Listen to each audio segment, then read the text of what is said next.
in society, there's a certain circular logic that's taking place in regard to who we help out. What's happening is we're helping those who are currently prosperous, those who are currently succeeding, and those who are not, we tend to leave them behind because we say it's their fault. They could have done better, but they chose not to. This is something that needs to change. But what's stopping it from changing is a few things. One of the major things, because people don't want to stop the system that's providing them with their life. They don't want to make a radical change because it involves sacrifice. It involves discomfort on their end. So they just stand idly by, hoping something changes, or may not even hope. They'll just sit by.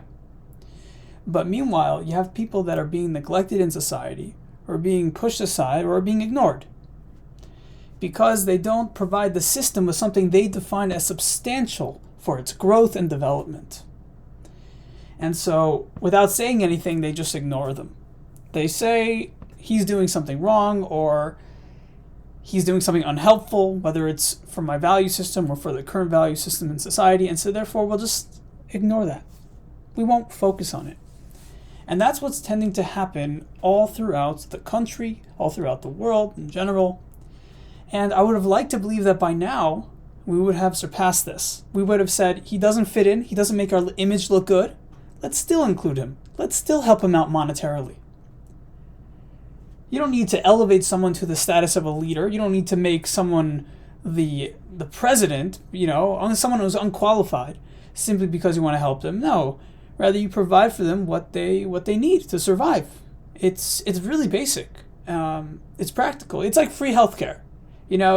Everyone knows you shouldn't be tied to your work, but no one wants to say it in the conservative movement, at least, because they're fearful that it'll change the whole system of the country. But it's like that, but on a much larger scale. Not in just big issues like healthcare. You're talking about the smallest things, like someone having some quirkiness, some thing about them that makes them stand out as weird, or makes them just out of place. And what's interesting is that the moment those neuroses become accepted or popular or famous, a famous person has that, then all of a sudden people don't notice it anymore. It stops becoming a barrier for considering someone as acceptable in society, which opens up more room for getting jobs and for finding opportunities that come along the way, for being accepted, and thereby having all the basic needs being fulfilled in their life. What's interesting is when it comes to basic needs in society, the reason why people don't want to hear that a person is lacking basic needs, or the system causes them to lack it, is because there's something ingrained in the human mind that believes in survival of the fittest, that believes that really everyone should fight to survive, and if you don't step up your game, if you don't try to make it happen for yourself, then you're a failure and you should be a failure. You should be left in the dumps, and we can't have anything to do with you. You have to make it on your own. And if you're ignored, let yourself be ignored. And if the system doesn't favor you, okay, we'll try to change it. And they really have to hear it in these strong terms in order to kind of wake up and to have and to tear a little bit, to feel guilty that they're not making a bigger contribution to changing the system. So people who are reaching later in life already and they're suffering and struggling, they finally get helped. And I think that's one of the big problems, is that we have to wait until people wise up, until it gets so bad for something to get done. But the way we need to think about matters is that we need to change them before something arises that makes it logical to all that there needs to be a shift of some kind. And that's why whenever I see someone slightly pained or slightly struggling, I say there's a wider issue in play. And of course it never ends, because the human psyche is always looking for problems in some way, to some extent. But at the same time, I don't believe that's going to be an issue, because I think more can be brought out in benefiting society by noticing where we can improve than simply ignoring the fact that those things are obstacles to peace. Everything is a mind game, sure. That's something you can focus on later on. When we figured out all the basic stuff, like a basic income for everyone in society as they get older, as they try to grow and evolve, How long will it take for them to have what they feel they need? And of course, what is a need? And so in our society, we say it's about prosperity. You make yourself into whatever you want. It's all about you. And that free will is what removes the guilt about ignoring everyone else, because this is the standard. And of course, there's hypocrisy that comes along the way, because in that process, you have a whole cultic ideology that says you should help the needy. You should help people who are minorities and don't fit in.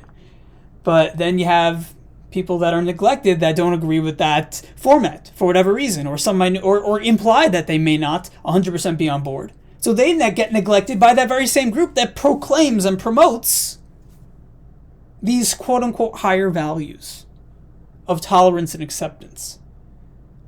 They're so tolerant and accepting that they stop accepting those who are not tolerant and accepting. In their mind, of course. And of course, it's blown out of proportion.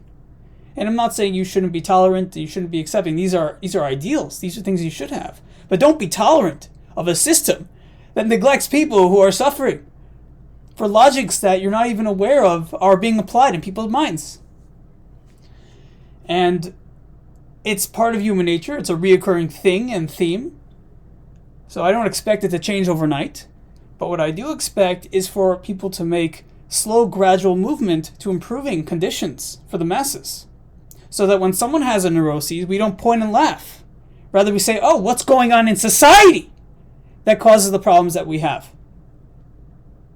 We have to stop looking at people like objects to our satisfaction or lack thereof.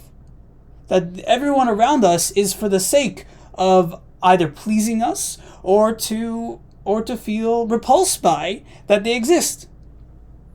In a way, we tend to have this black and white viewpoint on the nature of people. And we claim to love people. And this applies to dating. This applies to interactions on a day-to-day basis. This applies to ignoring emails from people you disagree with, or for people whose lifestyle doesn't make sense to you. Simply because there's something underneath the psyche that feeds this hypocrisy that's never ending. It's a psychosis on a mass scale that wants to oppress and neglect those who need help.